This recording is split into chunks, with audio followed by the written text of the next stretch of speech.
බත බුලතින් සරුවන දේශේ දිරියෙන් ගොඩ නැගෙන වේලේ පෙර වීර විකුම් හදනේක උතුම් ගුණ රජ නියංකාලේ ජනතාවට බෙදා දීම සඳහා අනුරාධපුර විලච්චියේ විවිධ සේවා සමුපකාර ගබඩාවේ ගබඩා කර ඇති සහල් කිලෝ 44000ක් පමණ පරිභෝජනයට නුසුදුසු බවට ලද තොරතුරක් මත එය පරීක්ෂා කිරීම සඳහා උතුරුමැද පළාත් හිටපු ප්‍රධාන අමාත්‍ය එස්.එම්. රංජිත් මහතා ඊයේ පස්වරුවේ එහි පැමිණියා.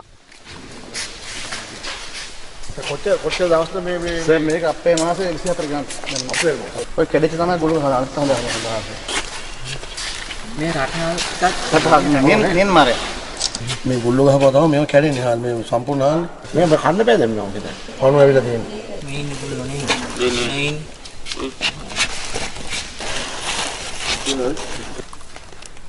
මහවිලච්චි ප්‍රදේශයට අවුරුදු 3ක් නියගේ බලපෑවා. මාස 4ක් තිස්සේ මේ රජයෙන් අපිට නියං ආධාර දුන්නේ නැහැ. ඒ හාල් තමයි මේ ගොඩ ගහලා අද නරක් වෙලා තියෙන්නේ. ආපදා කළමනාකරන ඇමතිවරයාගෙන් අහන්නේ ඇයි මේ හාල් මෙහෙම ගොඩ ගහලා ගුල්ලෝ කණ්ඩ මේ විදිහට දාලා තියෙන්නේ. ආණ්ඩුවේ නිසි වැඩපිළිවෙලක් නැතිකම හොඳට පැහැදිලිව පේනවා. දහස් ගණනක සහල් මේ වෙනකොට දිලාපත් වෙමින් යනවා. මේ අප්‍රේල් මාසයේ තමයි මේවා බෙදන්න ගන්න තියෙන්නේ. එතකොට ඒ වගේම මේ ජනතාවගේ වැඩ ගත්ත පහුගිය කාලේ ආණ්ඩුව පාරවල් ටික සුද්ධ කරගත්ත, වැව් ටික සුද්ධ කරගත්ත මේ සහනාධාර දෙනවා කියලා. මේ ප්‍රදේශයේ ඉන්නවා ආපදා කළමනාකරන ඇමතිවරයා, ඒ වගේම සමෘද්ධි ඇමතිවරයා ඉන්නේ මේ ප්‍රදේශේ. හැබැයි අද නිහඬයි මේ කට්ටිය මේක දිහා බලාගෙන ඉන්නවා.